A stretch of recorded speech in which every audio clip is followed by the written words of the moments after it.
When you're sick, you don't want to wait in a doctor's office. Skip the waiting room with waitfromhome.com. Brought to you by UMC Physician Network Services. Check into the clinic online or on your phone, and we'll call or text when your doctor's ready. Your comfort is important. Waitfromhome.com.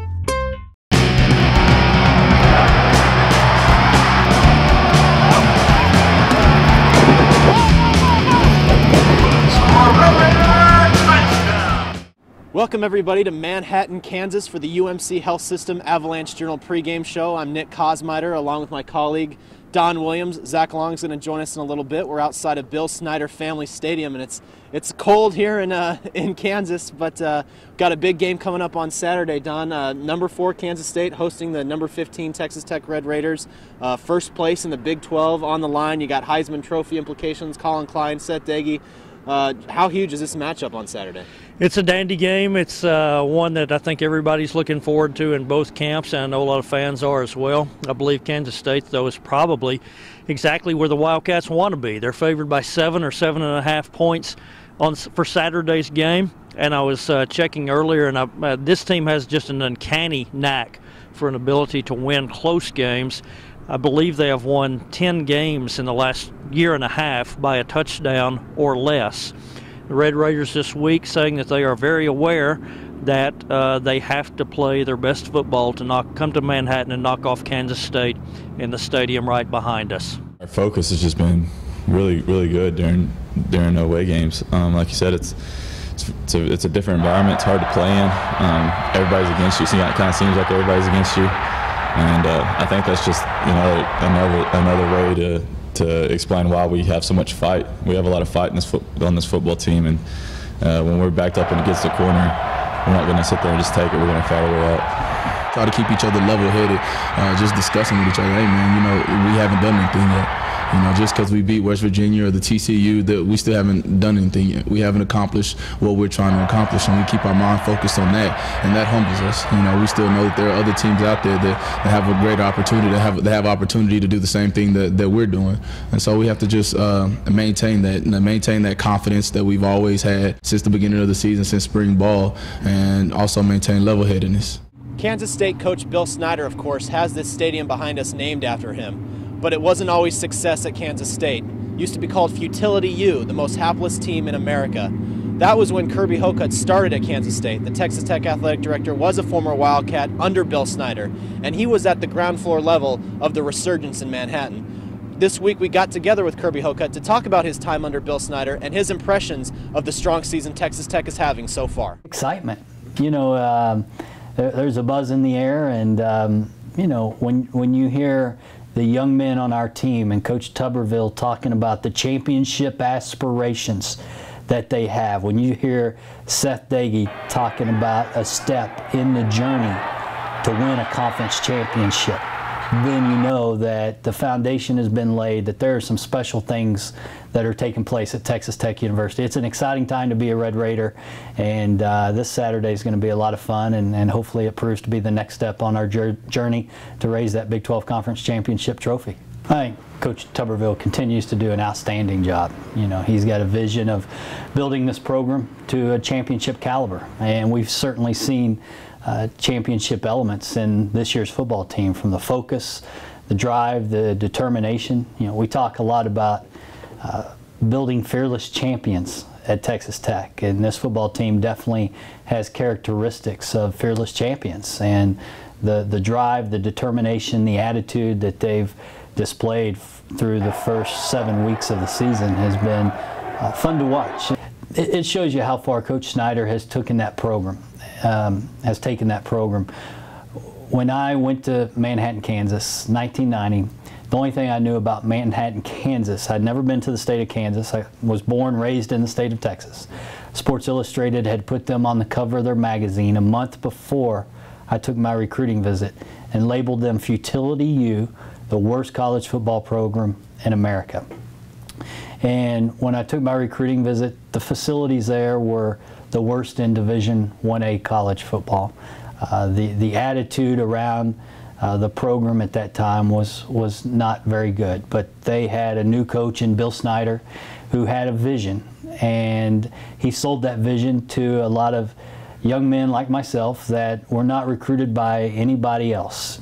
Kansas State was the only Division 1A scholarship offer I had. I would have walked from Sherman, Texas to Lubbock, Texas at that time to play, but Coach Dykes didn't recruit me, and I still give him a hard time about that today, and he laughs about it. But you know, Kansas State gave me a great opportunity. Coach Snyder had a great vision, and he had a great group of men, assistant coaches around him, and it changed the attitude, it changed the culture, and you know, we believed we worked as hard or harder than anybody else, and believed that when we went out on the football field that we were going to be as prepared or more prepared than the other team. Kirby was one of those guys that we loved to have in our program. He was the guy, you know, you've heard me talk so often about the intrinsic values, and Kirby possessed all of those. And he's a very fine player as well. He played hard. He was a very tough-minded young guy, but he did all the things the right way, and just, you know, it's one of those young guys that just made a commitment to getting better day in and day out. Did exactly that. Good guy, and obviously excellent administrator. No, that doesn't surprise me. You know, Coach Snyder believes in his approach and his system, and it's a system that is built on hard work and repetition, and you know, he hasn't changed a lot over the course, I guess, of 3 decades now, which is hard to say, but you know, he's done an outstanding job at Kansas State and continues to do a great job. A lot of good memories, and but I would asterisk that by saying there's not a game ball that I want more sitting in this office at the end of this football season than the one from this weekend showing a Texas Tech victory. Welcome back to Manhattan, everyone. Now it's time for our keys to the game. Earlier this week, Don Williams and Nick Kosmider sat down inside our much warmer Lubbock studios to discuss the keys for the Red Raiders and the Kansas State Wildcats. Okay, now we're looking at 4 keys to the game between Texas Tech and Kansas State. Don, why don't you get us started? I think anytime you play Kansas State, one of the keys is that you must limit your mistakes. It's possibly a stereotype by now, but Kansas State has the reputation, I think, as much as anybody in the Big 12 or college football for not beating itself. And so when you're taking on the Wildcats, you have to be able to do much the same thing. Red Raiders, one of the reasons that they were able to beat TCU last Saturday was because they committed no turnovers in a game that wound up going to triple overtime, and that is a huge contrast to the Texas Tech-Kansas State game here last year, when KSU benefited from all sorts of freebies from the Red Raiders. Tech had a couple of kicks blocked, gave up a 100-yard kickoff return for a touchdown, and of course committed 4 turnovers that night. So the Red Raiders must limit those big breakdowns against KSU, and that's doubly important since you're playing at their stadium and you want to limit momentum swings. You don't want to give them momentum swings. Sure. Another key for Texas Tech will be limiting the effectiveness of running back John Hubert. Hubert is the #2 running back right now in the Big 12 behind Joseph Randall of Oklahoma State. Hubert's averaging 94 yards a game right now. And so what he is able to do is he kind of takes the pressure off Colin Klein to have to run the ball a lot. Klein's been able to sit back this year and pass a lot more, and he's become very confident in doing so. And a large part of that is because Hubert's been able to carry the load on the ground, whereas last year it was pretty much all Colin Klein who was leading that rushing charge. Now the key for Tech will be better play from its linebackers. When we asked Tommy Tuberville earlier this week where the biggest improvement in his defense needed to be, he didn't hesitate and said it was that linebacker group. Guys like Blake Dees, Terrence Bullitt, Sam McGuavin, those guys are going to have to step up this week in order to contain him, because if you limit him, you're going to force Colin Klein into having to do a few more things, and while he's effective in doing so, it just is a way to take away one of their weapons. I think a third key is going to be special teams in this game. It's going to be very important for the Red Raiders to do well in that category, because Kansas State is a really good special teams, has a really good special teams unit. They do traditionally, and they do again this year. They rank #1 in the nation in kickoff return average. They rank 7th in the nation in punt return average. And as we mentioned a moment ago, the Wildcats, Tyler Lockett returned a kickoff for a touchdown against Tech last year. He's back, so you have to deal with him again. Red Raiders, meantime, special teams have been sometimes really good, and sometimes they've had some breakdowns. The kickoff coverage team for Texas Tech has produced 3 big plays this year as they have recovered a couple of those sky kickoffs, and then last weekend they get momentum by recovering an onside kick. Ryan Erxleben also averaged 47 yards per punt last Saturday against TCU. However, Sky Dawson from TCU had a couple of 22-yard counter punches for the Horned Frogs. So special teams has the potential to play a really big part in this game. And then I think finally another big key for Texas Tech offensively will be having some success on first down. Obviously last week against TCU, when you combine the beginning of the first half with the beginning of the second half, the Red Raiders went 5 possessions, 3 and out. And both Tommy Tuberville and offensive coordinator Neil Brown said after the game that a big reason why was because Tech was unable to get positive yardage on first down. They had a lot of negative plays that set them up into 2nd and long, 3rd and long situations. So whether it's by finding a few gaps in the running lanes or getting some quick passes to the outside or over the middle, they've got to be able to get some positive yards on first down in order to set up those shorter situations. A tough task against a very strong KSU defense, but that'll be able to give them shorter opportunities later in drives and hopefully give them, for their sake, opportunities to move the ball better. That'll do it for us for Keys to the Game. We'll head back to Manhattan. Thanks to Don and Nick for the keys to the game. Now it's time to have a little fun again on the UMC Health System Avalanche-Journal pregame show. We decided to have a little lighthearted look at what it takes for us to travel on the road to cover Texas Tech. We started our morning very early in Lubbock, Texas, and ended here in Manhattan, Kansas. And here's a look at our journey to the Sunflower State. Well, it's 6-something early a.m. in Lubbock, Texas, and people had requested what it's like for us to go on a road trip, so ask and you shall receive. And Nick, it's way too early to be up, and now we've got the toughest task of the day, and what is that? That's getting Don to wake up and be ready to go, so fingers crossed. Morning, Don Williams. Good morning. On a scale of 1 to angry, how mad are you right now? We got a solid 4 hours sleep, ready for what, a 10-hour drive to Manhattan? We've got the most important part of the team back there. Don Williams loaded up with his happy armada of pillows, because hotel pillows aren't good enough for the legend. Why is Don the most important member of the team? Well, you know, seniority overall does its thing. So, well, now we just got about a 10-hour drive to Manhattan, Kansas. So, here we go.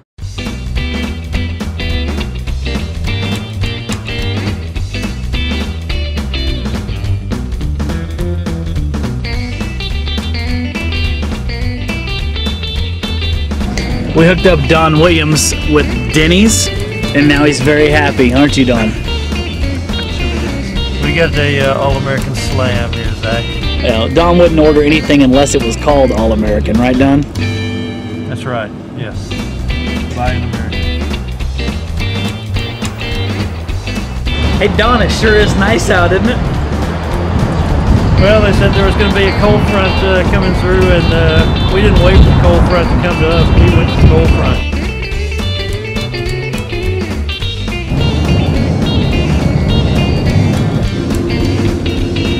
There's the giant beaver. Run, you bastards!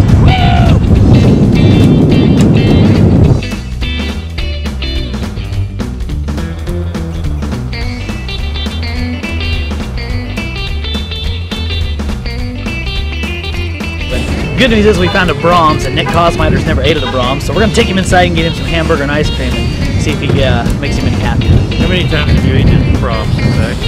More than I care to admit, Don. It's probably why I weighed a lot of weight. But hey, good memories and good hamburgers. Let's go. Well, the good news is when this career fizzles out, I'm one hell of a waitress.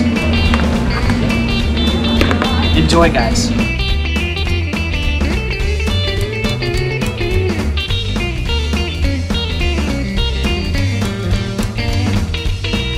As it pertains to today, western Kansas and central Kansas reminds me a heck of a lot of the places that we just described, the places that we just came from. So I'm in my element right now.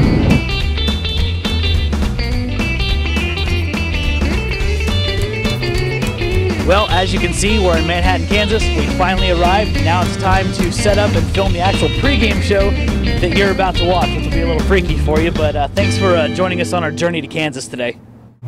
And now it's time to look at the Big 12 Conference and make some predictions, and we're going to start with this week's games with Baylor and Iowa State. Nick, both teams coming off a loss. How do you see this one? Yeah, this is kind of another desperation bowl game at the bottom of the Big 12 Conference. Baylor hasn't been able to come up with a win yet, and the reason why is their defense just giving up points in droves. I think they're going to do it again. Iowa State is going to be able to get that win. I'm going to go against you right here. I think Baylor's offense is good. Their defense is really bad. I think they're going to outscore Iowa State, simple as that. I'm going to go with the Bears in this one. Don? Baylor's lost 3 in a row. Iowa State's lost 3 of its last 4. Iowa State, I picked Iowa State in this one because their defense normally has been very good this year. Now, Oklahoma State put up 600 yards on them last week, but I still think Iowa State's defense is much better than Baylor's defense. So that, coupled with being at home, I'll go with the Cyclones. Okay, and I'll go right back to you, Don. Nothing cures what ails you like playing the Kansas Jayhawks. Texas at Kansas. Kansas has a little something going for it when James Sims having 3 100-yard games in a row.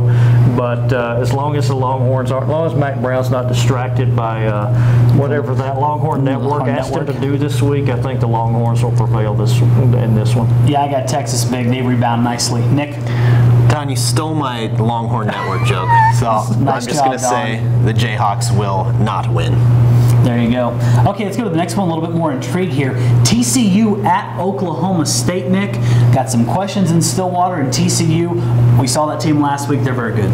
You know, I picked Oklahoma State in the paper to win this game, but I'm going to kind of change it up a little bit. I think TCU is going to win this game, and the tipping point is the uncertainty at quarterback for Oklahoma State. Obviously, J.W. Walsh out for the rest of the year, and it's either going to be Wes Lund or Clint Shelf, who hasn't played a snap this year. And even if once healthy, he's been out a while, so I think that's going to kind of be the key that is going to allow TCU to win, and Trevon Boykin's playing well. I agree with you. I think TCU is going to go into Stillwater and win that football game. They gained some confidence last week, even though they lost to Texas Tech. I think they'll win that one. Don?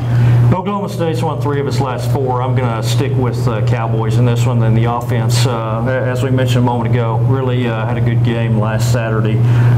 So I'm going to stay with Oklahoma State, which is also the team that I picked in the paper. Nick, the modern era sports writer now, picks one team in the favor, one team on the television. It's an ever-changing landscape, Don. What have you done for me lately? That's the world we live in. That's kind of shrewd on your part. Okay, so we'll finish up with the big boy on the national scene and in the Big 12. I'm going to start with Don on this one. Don, Notre Dame at Oklahoma. Notre Dame, of course, has been playing fantastic defense all season. However, going into Norman, I think, will be a new experience for the Fighting Irish. I'm not going to say it's a good thing that Oklahoma lost to Kansas State, but boy, have the Sooners rebounded since then. The way they played against Tech and Texas and Kansas, they have just been throttling teams ever since that loss, and I think they keep it going, make it 4 in a row. Yeah, I think Notre Dame's in for a rude awakening in Norman, Oklahoma on Saturday night. OU rolls in that one. Nick?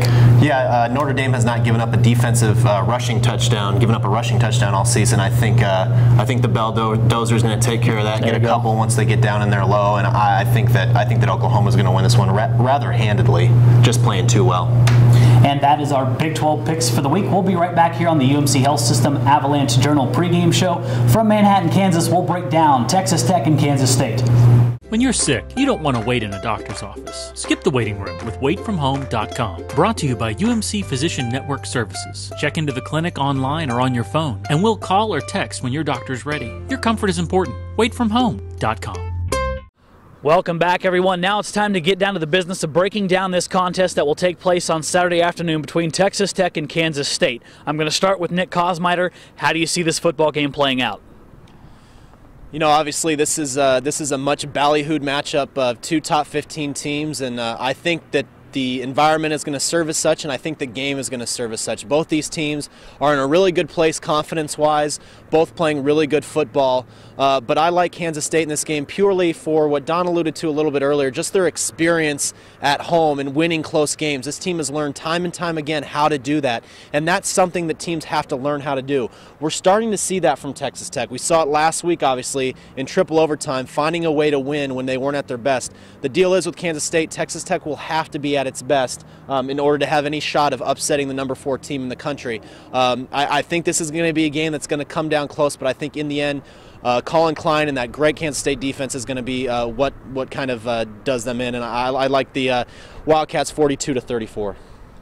Yeah, Nick, I think the one thing I definitely agree with you on is we're in for a treat Saturday with this football game. And, you know, last season we watched that game in Lubbock, and a lot of things went wrong for Texas Tech in the second half. Some turnovers, a fourth down they didn't convert. But at the end, K-State executed. They threw the ball well. And I think the thing that really sets for me is K-State has matured a lot this season, both as a team and that senior quarterback.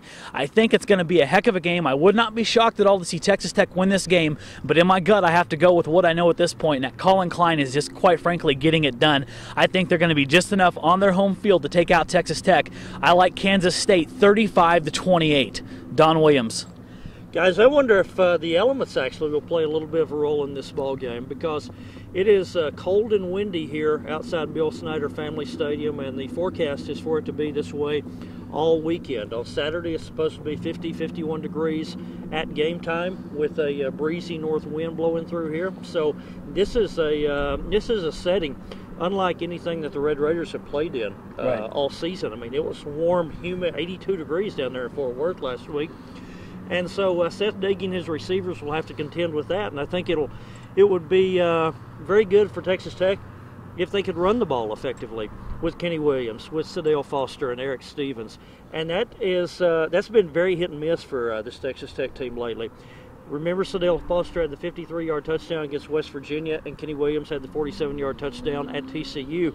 However, those have been the exception instead of the rule. In Big 12 conference play, Tech is running it for only 3.3 yards per carry and only 97 yards per game. Both of those are the worst in the Big 12 conference. It's not going to be easy with Arthur when you look across the line of scrimmage, and there's Arthur Brown, the linebacker, standing in front of you, one of the best linebackers in college football.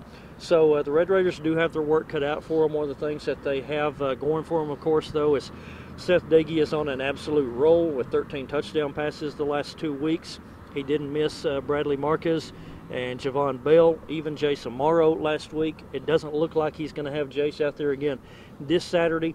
So the Red Raiders need Seth Diggy to keep hitting those guys that he was going to last week, and then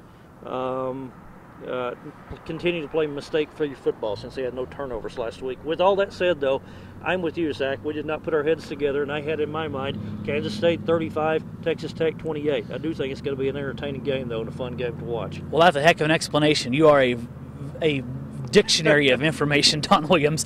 Speaking of information, we're already up here. We're going to have you fully covered for Texas Tech and Kansas State. You know where you're going. LubbockOnline.com and RedRaiders.com for all the information on this football game Saturday from Manhattan. That's going to do it for Don Williams, Nick Kosmider. I'm Zach Long. This has been the UMC Health System Avalanche-Journal pregame show from Manhattan, Kansas. We'll see you Saturday from the game.